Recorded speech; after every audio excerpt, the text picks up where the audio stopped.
सभी लोगों को नमस्कार। हम लोग आज के इस सेशन में मास्टर की सिस्टम में अगला एक्सरसाइज कवर कर रहे हैं, माइंड का एक्सरसाइज। और आज के एक्सरसाइज में हम लोग ये देखेंगे कि जब हमारा माइंड सबसे ज्यादा साइलेंट होता है, सबसे ज्यादा काम होता है, सबसे ज्यादा रिलैक्स्ड होता है, सबसे ज्यादा पीसफुल होता है, उस कंडीशन में माइंड का जो पावर है वो मैक्सिमम होता है, वो एब्सोल्यूट होता है। ये थोड़ा सा बिलीव करने में दिक्कत होती है, थोड़ा सा समझने में दिक्कत होती है कि जो शांत है उसमें शक्ति कैसे हो सकती है, जो चुपचाप माइंड बैठा है उसमें शक्ति कहां से आ जाती है। तो आप उसको इस तरीके से समझिए। मैं एक एग्जांपल देता हूं। मान लीजिए एक तालाब है और तालाब में ऊपर का जो पानी का लेयर है वो शांत है और पानी में कोई मूवमेंट नहीं है, नीचे भी पानी में कोई मूवमेंट नहीं है। तो उस तालाब में आपको ट्रांसपेरेंटली तालाब का फ्लोर दिखाई देता है। तालाब के फ्लोर पे कौन से पत्थर रखे हुए हैं, कौन से पेड़ पौधे निकले हैं, कौन सी मछलियां तैर रही हैं, वो सब क्लियरली विविडली दिखाई देता है, ट्रांसपेरेंटली दिखाई देता है, फुल कलर में दिखाई देता है। अब अगर कोई एक पत्थर उठा के उस तालाब में फेंके तो उस तालाब के अंदर क्या होगा कि बहुत सारे रिपल्स आने लगे, बहुत सारा मूवमेंट चालू हो जाएगा पानी के सरफेस में भी और पानी के अंदर भी। एजिटेशन हो जाए। उस एजिटेशन में क्या होगा कि okay, there is a request कि इंग्लिश में समझाइए from success Pradeep. So I will take a mix of English and Hindi. So when you have a lake and say the lake is silent and still and calm, then you can see inside the water. You can see the bottom of the lake. You can see the boulders, the fish, the grass, stones, everything inside the lake clearly. The water is not agitated. There is no mud floating around. Everything is transparent, crystal clear. Then somebody comes and throws a big boulder or a big stone in that water, in that lake. Now there are waves, there are ripples. The whole water gets agitated. So when the water is getting agitated, the mud from the floor of the lake comes up. The water is no longer transparent. Now you can no longer see what are the contents of that lake, what is inside the lake. You can no longer see the beauty of the floor of the lake. You cannot see the stones and the boulders and the fish and the plantation which is below the lake, under the lake, inside the lake. So similarly in a human mind, when the human mind is calm and still, when there are no fluctuations, when there are no modifications, when there are no changes taking place, when the mind is still, calm, silent, that time the whole mind can work together. The whole power of the mind can work in an instant, in one direction, on one purpose, on one object, on one goal, in unison, in harmony, because they are all silent, they are all in comfort, and the moment the need arises, they align together and they start working. So the mind is the most powerful when it is silent and when it is still, when it is in harmony. There is no disturbance. But the normal perception which you get from the Western world is that your mind must have passion, your mind must have enthusiasm, your mind must have excitement, your mind must have power. Then only you can do something big outside. But it is a wrong notion. It is not a notion which is supported by research by many yogis, rishis, munis, swamis over thousands of years in India on the mind. India is the only country in the world where a lot of work has been done, a lot of research has been done on the mind. And you will be stunned if I tell you there are 5 states of existence, 5 states of creation. Out of them, 3 states are in the manifested creation. We can see that creation. 2 states we cannot see. They are unmanifested creation. this unmanifested creation brings about the manifested creation. Just like a tree comes from a seed, the creation which we are seeing, in which we are living, is coming out from an unmanifested creation which we cannot see, which is invisible to us. So, our study of the mind is far, far deeper than the study of the mind by the Western scientists. And in this mind also, there are three states of mind in the manifested creation. The first mind is called Manas. It is connected to the world outside, to the five sense organs. The second mind is the subconscious mind, which is also called Ahankar. And the third mind is Buddhi, which is also called the universal mind. What it means is this universe has a plan. This universe has an intelligence. This universe has certain laws. It is running as per those laws. And that Buddhi, that universal mind, is present in each one of us, a portion of it. And this universal mind, which is present in a small amount in us, creates the individual mind, which is different in me than each one of you. Each one of us has a different individual mind. This individual mind has two sections. One is the subconscious mind, other is the conscious mind. So our philosophy, our study of the mind is very, very deep. And all creation in the world outside is controlled by the human mind. When you learn how to control your mind, you learn how to control the world outside. Each Indian has to learn without fail how to control his mind. Then he will be able to play with the world outside. He will be able to create the world of his choice outside. We think that there is one world outside. There is not one world outside. Each one of us is living in his own world. We enter this world when we are born. We exit our world when we die, and others continue. So it is not one world. In the same room, me and my wife are sleeping. I might be having a very tough night. I might be unable to sleep because of tension, because of stress, and she might be sleeping like a horse. So both of us are not in the same world. Both of us are not being controlled by the same mind. We have individual minds, and we need to learn how to operate, control, and take peak performance out of our individual mind.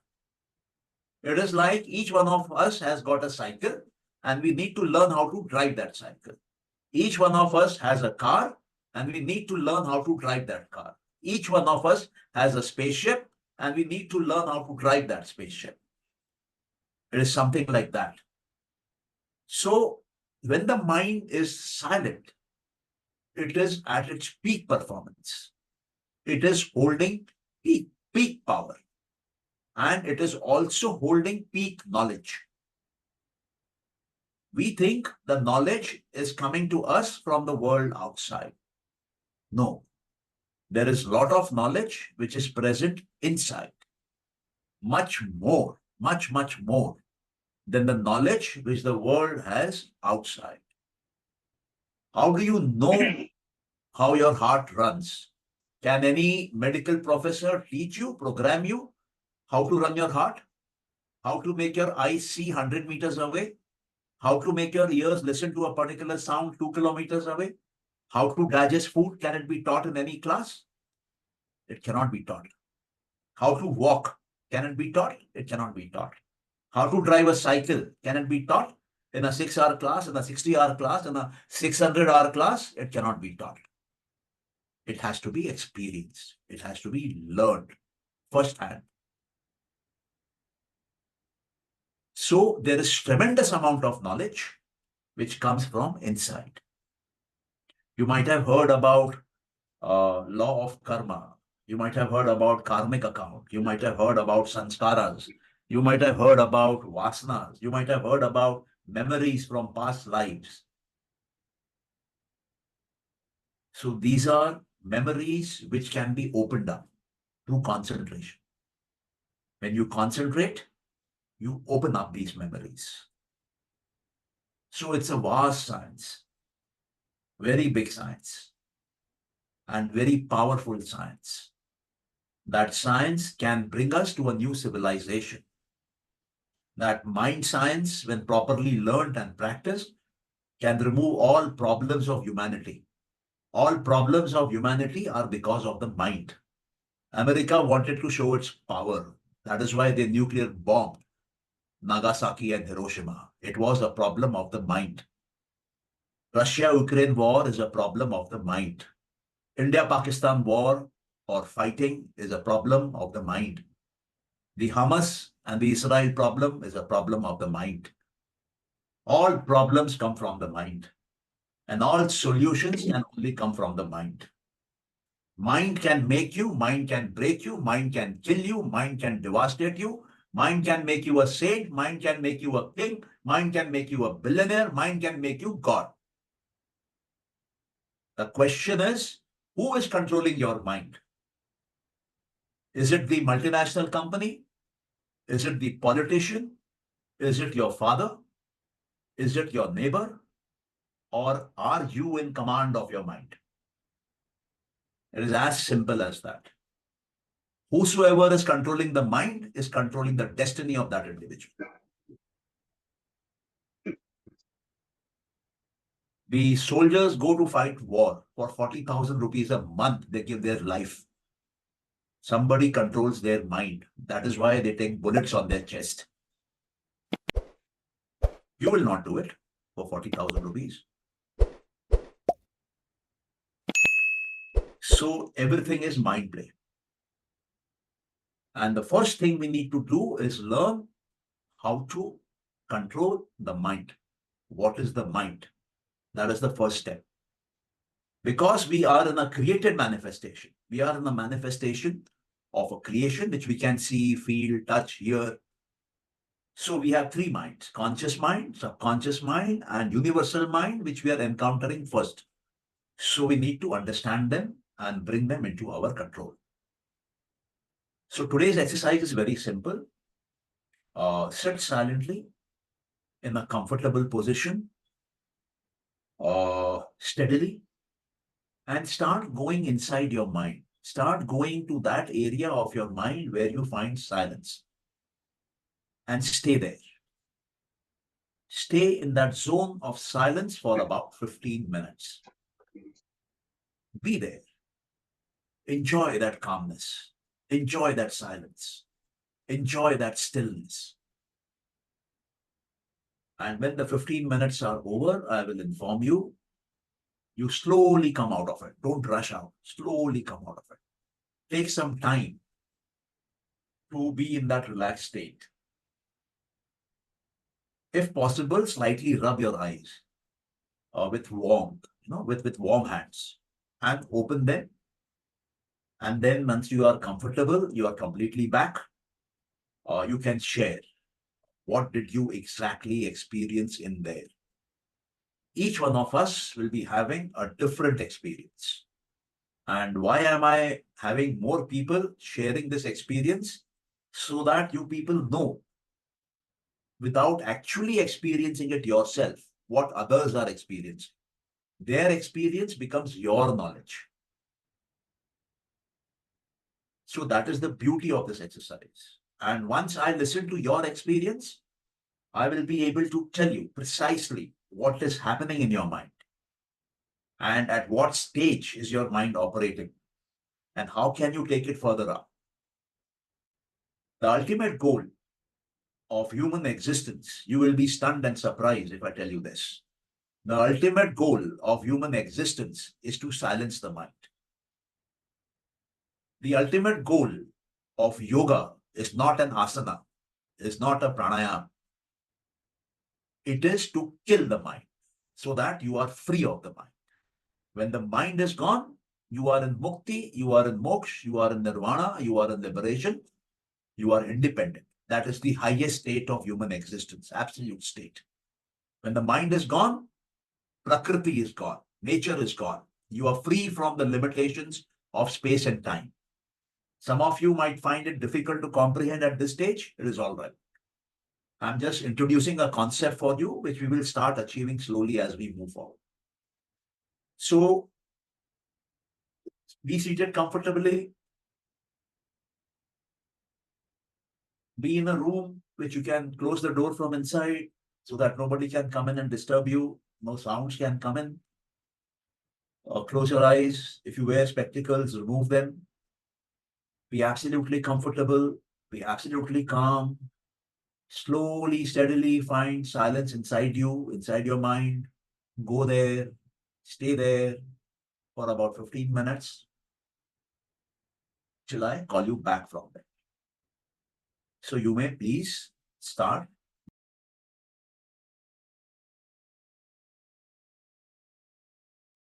That's all. So who would like to share? It was a very pleasant exercise. Looking at the way where is the silence in my mind. Actually, I had an experience of becoming very small, extremely minute. I don't know what's the interpretation for that. It's like literally it was small. I had no size or anything. I could go anywhere. It's like being so small, very very fast, and as if you are able to go to every nook and corner of your mind, looking for silence. And in the process, you fall silent.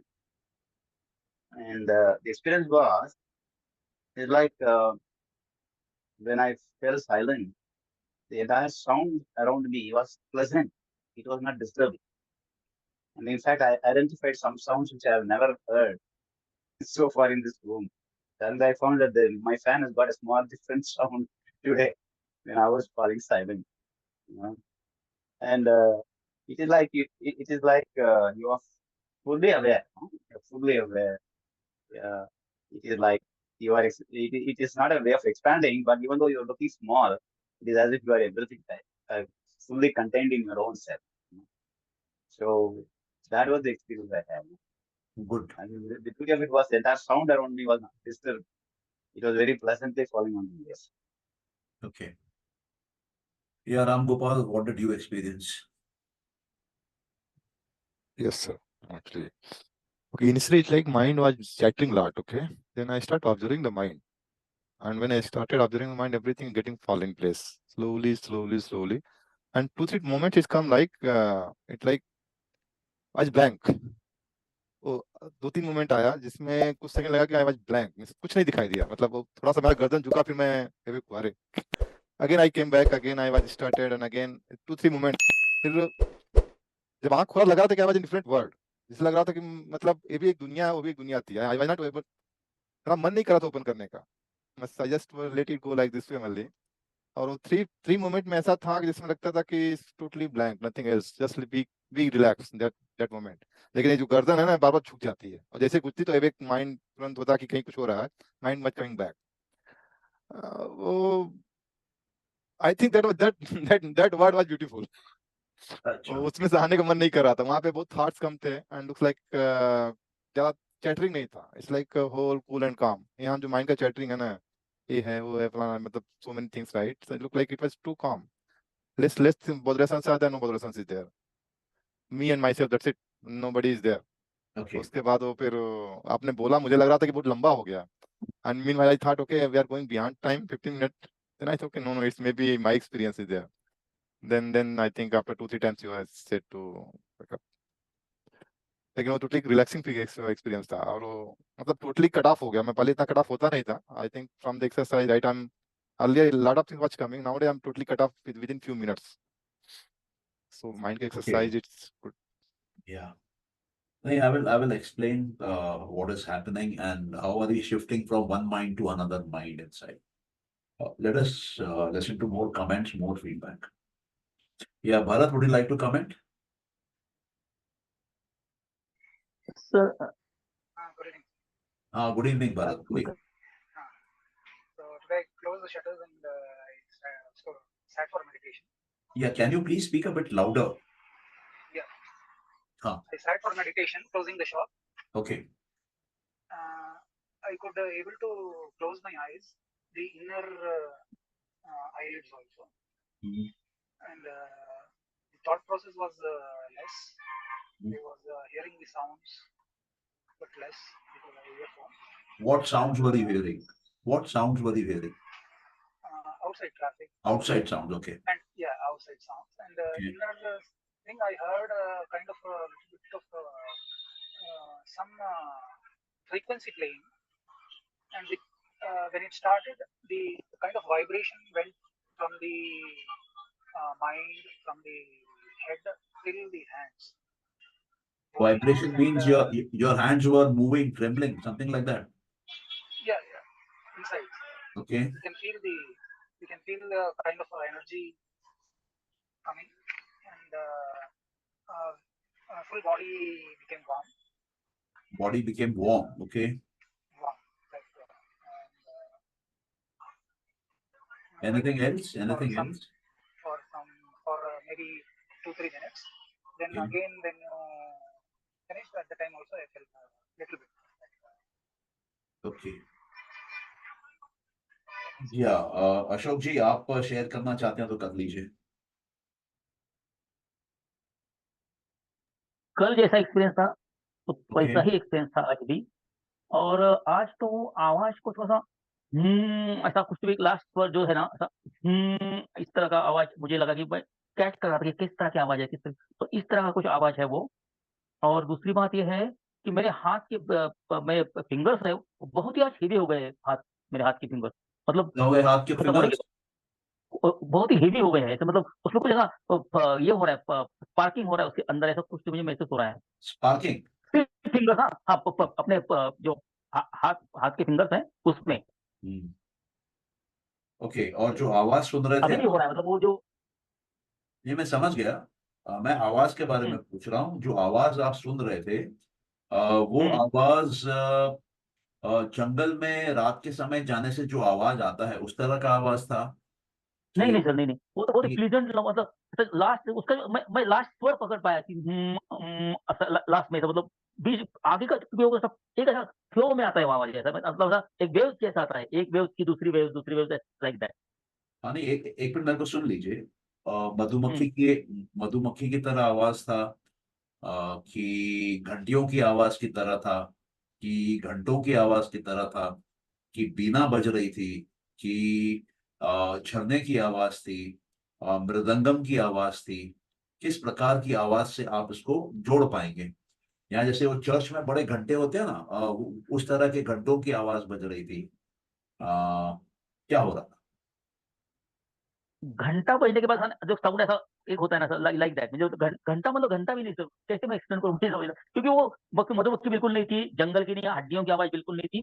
वो आवाज ऐसी कुछ धातु पे अगर कुछ किया तो उस मतलब तरह से तरंग रूप में। धातु पे कुछ लगने के बाद जो उसका वाइब्रेशन चलता रहता है उस तरह की आवाज थी. हाँ, क्योंकि पहले वो बहुत डीप, बहुत ऐसा स्लो आती है, फिर बाद में खत्म, वेव दूर है तब तक ऐसी आती है, फिर आने के बाद थोड़ा में खत्म होके वो वेव चली जाती है, इस तरह का था। ओके. ठीक है. और कौन शेयर करना चाहेगा? एंथनी जी. या इट वाज प्लेजेंट और बहुत शांति थी। पर लेकिन बहुत सारे दिन भर के जितने एक्टिविटीज आए वो सब आ रहे थे। ओके. उसके बाद साइलेंस हो, द साइलेंस अप्रोक्सीमेटली 2-3 मिनट का ही साइलेंस था, उससे भी कम होगा। और तो ओके. एब्सोल्यूट साइलेंस और एब्सोल्यूट रिलैक्स। लेकिन दिन भर के जो गाने थे, थॉट्स थे, जो बातचीत हुई थी उनकी, it was coming and passing by. I allowed it to pass by, मैं बोला जाने दो। उसके ओके. बाद silently was around 2-3 minutes there was silence and I was relaxed. Okay. ठीक है. द्विवेदी जी आपने क्या एक्सपीरियंस किया?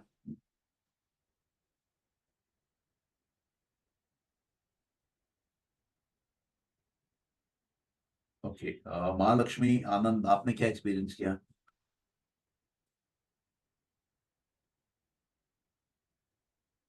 ओके.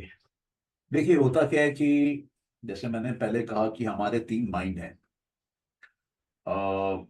सबसे बाहर की तरफ वाला माइंड जो दुनिया से जुड़ा हुआ रहता है वो रहता है मानस. उसको इंग्लिश में हम लोग कॉन्शियस माइंड भी बोलते हैं. तो this conscious mind keeps on taking information through the 5 organs of perception. That means eyes, ears, nose, tongue, and the skin. It will pick up data, it will pick up information. then that information is recognized. It uses the power of reasoning and recognizes that object, that sound, that taste, that touch, and it starts seeing forms. It is able to identify names. It is able to give meanings to those objects. It is able to describe those objects. So that is the basic first collected information from manas, from the conscious mind. Then that information is general information. That information is passed on to ahankar, which is the subconscious mind. Now, ahankar or subconscious mind is a mind which is a doer mind. It is an action oriented mind. It is not a passive receptor of information. So it receives all that knowledge which Manas has given, and it interprets it in its own perspective of me and mine, or main and mera. It tries to identify that object. It tries to judge that object, whether it is my possession, or whether it is my wife's possession, or whether it is something which has no owner. So it is always trying to perceive it in terms of its own ownership, its own doership, its own identity, self identity. It is the ego at work, actually. Once this information is tagged with information from the ego, then both the informations, the first information which has come from outside, which has been where the object has been recognized, where the name of the object has been identified, the meaning of that object, the functionality of that object, certain other description about that object, along with the information provided by the ego, the self, the doer inside you, is passed on to the universal mind, which is the buddhi. Now, the buddhi collects this information and then it decides what to do with it. Should it receive it? Should it memorize it? Should it classify it? Should it take a decision on it? Should it apply its power on it? Or should it allow it to go, leave it? So that decision making, or that vivek means the power of discrimination, the power of choice, that is exercised in the buddhi, in the intellect, in the final uppermost part of the mind. And once it is decided, then that decision is stored. If it is not taking it in, it allows it to go away. It is not accepted. So the buddhi, the universal mind, is the supervisor, is the final authority, and is the universal mind. And the other two minds are individual. They are subservient, they are servants of the universal, of the buddhi. They collect information, do some analysis, pass it on to the buddhi. Buddhi takes the final call. Buddhi decides. Now, it is possible that some people might have only the manas developed, only the conscious mind developed. It is more so in children because they are learning A for apple, B for bat, C for cat, numbers 1, 2, 3, 4, the shape, the size, the colors. So their conscious mind is active. And the function there is of reasoning, analysis, judgment. This is what happens. But as maturity comes in, as a child grows, as a child comes to probably class 8, 9, 10, 11, his thinking ability starts, his reflection ability starts, his contemplative ability starts, his ability to concentrate comes. So all that starts happening in the ahankar or the subconscious mind. So subconscious mind is the mind where thinking takes place. Manas is the mind where reasoning takes place. And buddhi is the mind, which is a higher mind, far evolved mind, where discrimination takes place, where decisions are taken, where you make a choice. Should I do it or should I not do it? So, depending on when you are dealing with somebody and you are looking at the way he's speaking or his actions, you can make out from which level of the mind he's operating and how evolved is that person. Person is very highly evolved when his buddhi is at peak performance. And there he is able to distinguish between something which is not very easy to distinguish. He is able to distinguish between the Prakriti and the Purusha, or between the invisible Prakriti and the invisible soul. So the soul is that part of us which is called the Purusha, which is called the Atma, which is non-changeable, permanent, formless, has no qualities. And Prakriti is another entity which is constantly changing, which has form, or which has qualities. So, at a very fundamental level of matter, of energy, he is able to distinguish. So, such a person, because he's able to distinguish, he moves out of Prakriti. He can leave Prakriti behind and he reaches a state of moksha. He reaches a state of independence. Now, when he is coming out of Prakriti, that consciousness is no longer trapped by Prakriti, is no longer trapped by the dimensions of space and time, is no longer trapped by mind and matter and energy. He starts controlling them. Earlier, he was being controlled by them. Now he starts controlling time, he starts controlling energy, he starts controlling mind, he starts controlling matter, he starts controlling the four dimensions of space and time. This power was acquired by yogis in our country, by many people who got moksha. In fact, every Hindu, every Buddhist, every Jain, every Sikh is supposed to achieve moksha in this lifetime. Now, and if we Indians start using this technology, which is available in our Shastras, which are very commonly available, you'll find them in bookshops,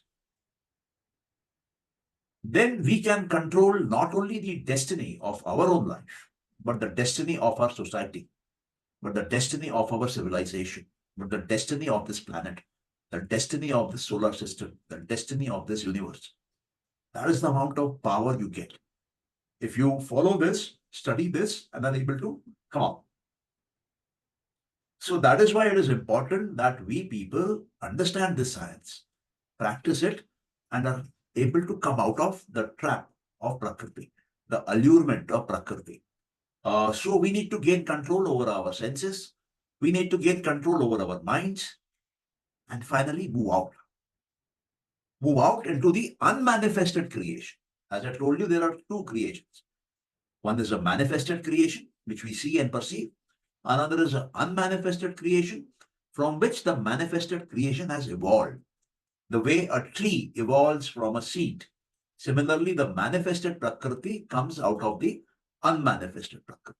The unmanifested Prakriti is called Mool Prakriti, and the manifested Prakriti is commonly called Prakriti. So when we use the term Prakriti, we are talking about the manifested Prakriti. When you are using the term Mool Prakriti, you are talking about the foundational Prakriti, the root Prakriti, the source of Prakriti. So that is what we need to understand. People who achieve moksha can see that Mool Prakriti. People who do not achieve moksha cannot see that because they are trapped in the lower worlds. They are trapped in the worlds controlled by the minds of Manas or the mind of Ahankara or by the mind of Buddhi. Okay, now here what happened in the feedback? Some people say Anthony. Anthony, for the first 10, 12 minutes, was recollecting Manas, what happened in the day. Those memories were active. They had been picked up by his Buddhi, stored by his Buddhi. He was entering those domains. Then in the last 2, 3 minutes, he was able to enter the higher domain of the Ahankara, where the thinking started happening. The form, the structure, the shape, the words, the thoughts of other people disappeared. The reasoning mind disappeared. And the thinking mind came into place, and then it started slowly sleeping, and then he went into peace.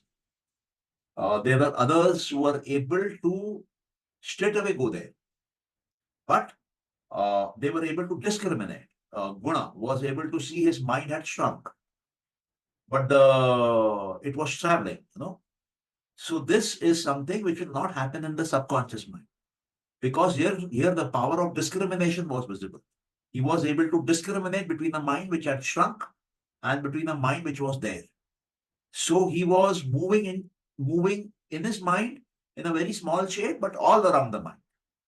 So it was a big mind. So it was kind of a universal mind. And he, as an individual mind, was moving around. So as we study this, we will be able to understand more and more about our progress of the mind, about the evolution of our mind, about the capacity of our mind. Where are we actually operating? What are we experiencing? Now, out of all of you here, the highest state which was sort of reached was by Ashok Kulkarni. he was able to listen to the Anhad Nad. Anhad Nad means Nad is sound. Anhad Nad is that sound which is unstruck. Generally, what happens? Sound will come when two objects collide.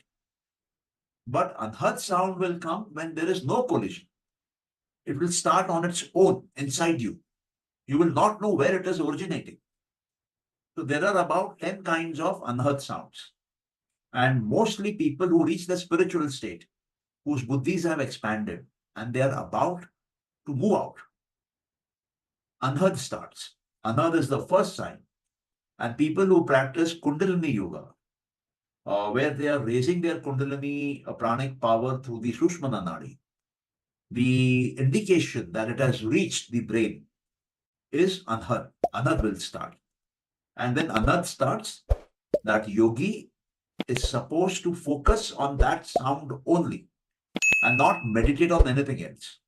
Once Anhad starts, it is there 24/7. So such a yogi, such a practitioner, even if he is walking, even if he is taking a bath, even if he is eating, that sound is there. So he is supposed to focus on that sound, concentrate, become one pointed in his concentration.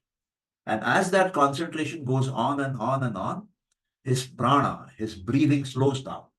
As the breathing slows down, the mind slows down. As the mind slows down, the mind is slowly moving towards its death. And when the mind has completely gone down, it actually gets absorbed in the soul. It becomes one with the soul, with the Atma, with the Purusha, and the mind is gone. Such a person then reaches moksha. So that lay, that unison, that yoga happens. And the state of moksha or the state of independence or the state of liberation, nirvana, kevalya, whatever term you want to use, that is finally reached. So we are looking for people who can do these exercises and understand their minds and go higher and higher. It can only happen with practice. It can happen with knowledge. So knowledge and practice is a combination which has to be used. And the third element here is, it's called Ishvara Pranidhana. When you surrender yourself to the Ishvara, then this progress happens very fast. But that Ishvara is defined as the unsurpassable knowledge. Absolute knowledge is defined as Ishvara in Yoga Sutras. So knowledge is the only entity which can give you moksha. No other entity can give you moksha. Dharma will not give you moksha. Siddhis will not give you moksha. Vairag will not give you moksha. Only and only absolute Jnana. That Jnana which reaches that Viveka where you can distinguish between the Purush and the Prakriti and exit the creation. That Jnana will give you moksha. So Jnana is the utmost important thing.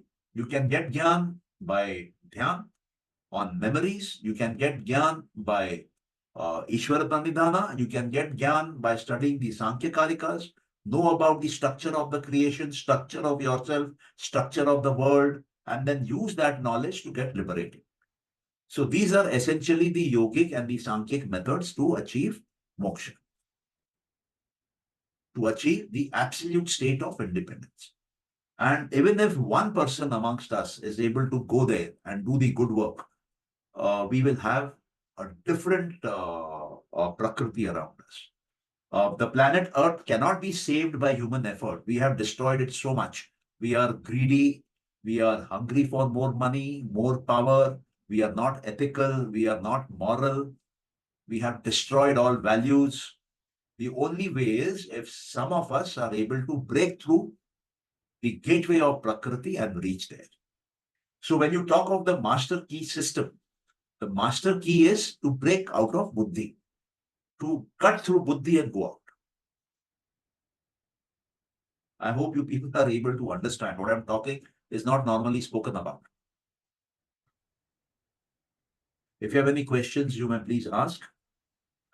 When you are talking about अपने जो कैवल्य के बारे में बात की, अगर हाँ. हमारे घर में जो मेरे जो गुरु है हमारे जैसे श्रीनिवास पै करके थे, we now he is expired now, but he is giving, when हम उनके लेक्चर में एक बार गए थे तो उन्होंने तब ज्यादा लोग नहीं थे, मैं था, मेरी माँ थी और 2-3 लोग थे, तो उन्होंने कहा था कि कैवल्य, उन्होंने कैवल्य की कंसेप्ट समझाई और अभी रिलेट हो गया, मतलब वो जो उन्होंने जो कहा था कि उनको उनका कहना था ये था कि thoughtless reaching to the God, means कुछ भी मांगना नहीं है, कुछ लेना नहीं है, कुछ देना नहीं है। तो उनका उनका समझाने का तरीका कुछ अलग था। लेकिन जब आप विदाउट एनी इंटेंशन गॉड के पास जाओगे, with the pure form of your mind, without without कोई पाप नहीं आपके मन में, कोई भी इच्छा नहीं है, आकांक्षा नहीं है, zero, at the zero level. So that is relate. अभी वो आपने जो कहा तो वो थोड़ा सा वहां से रिलेट होगा क्या, वो वही समझा रहे थे, लेकिन उनका समझाने का तरीका अलग था। और we are going with the scientifical way how to reach that. नहीं, देखिए उनका तरीका सही है जो उन्होंने आपको बताया है। मैं आप क्योंकि आपने सवाल किया, मैं आपको और फाइनल डिटेल में ले जाता हूँ। ठीक। हाँ सर। जो आपकी मूल प्रकृति है, जिसमें से बुद्धि या यूनिवर्सल माइंड आता है, यूनिवर्स का इंटेलिजेंस आता है, वो उसमें क्या होता है कि जो तीन गुण है प्रकृति के, सत्व, रजस और तमस, ये तीनों बराबर होते हैं, ये इक्विलिब्रियम में होते हैं। और बुद्धि क्या होती है, सात्विक प्रकृति होती है, सत्व ज्यादा होता है, बुद्धि में आनंद का एहसास होता है, ज्ञान का एहसास। जो अहंकार है वो राजसिक प्रकृति है, वहां पे रजस ज्यादा होता है, क्योंकि अहंकार जो है वो एक्शन ओरिएंटेड है। अहंकार मतलब अहंकारा, करने वाला, जो कि अ से लेके ह तक की जितनी भी ऊर्जाएं अक्षरों में है संस्कृत के, अ से ह तक, सबका प्रयोग करते हुए वो बना रही है अपनी संसार, अपनी दुनिया बना रही है।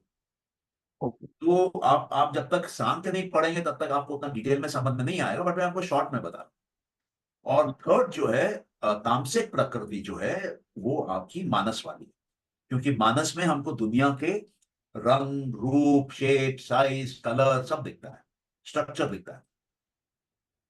अच्छा, अब जब आप फोर्थ स्टेट पे पहुंचते हैं मूल प्रकृति में, तो तीनों गुण समान हो जाते हैं। वहां पे शांति का एहसास होता है, क्योंकि वहां पे ओवरऑल कोई इफेक्ट नहीं है क्वालिटी का। और जब ये तीनों गुण शांत हो जाते हैं, तब आप पुरुष में आते हैं। पुरुष में कोई गुण नहीं होता, पुरुष इज फ्री ऑफ गुणांश। त्रिगुण अतीत जिसको बोलते हैं, तीन गुण पार हो गए, वहां कोई गुण नहीं, वहां कोई चेंज नहीं, वहां कोई रूप नहीं है। अच्छा, अब क्या होता है कि आप जब जा रहे हैं तो शरीर तो आपको है, और उस शरीर में पहले जब आप इस स्टेट पे पहुंचते हैं, तो उसको बोलते हैं आपका जीवन मुक्त। जब आप जीवन मुक्त बनते हैं, तब आपके अंदर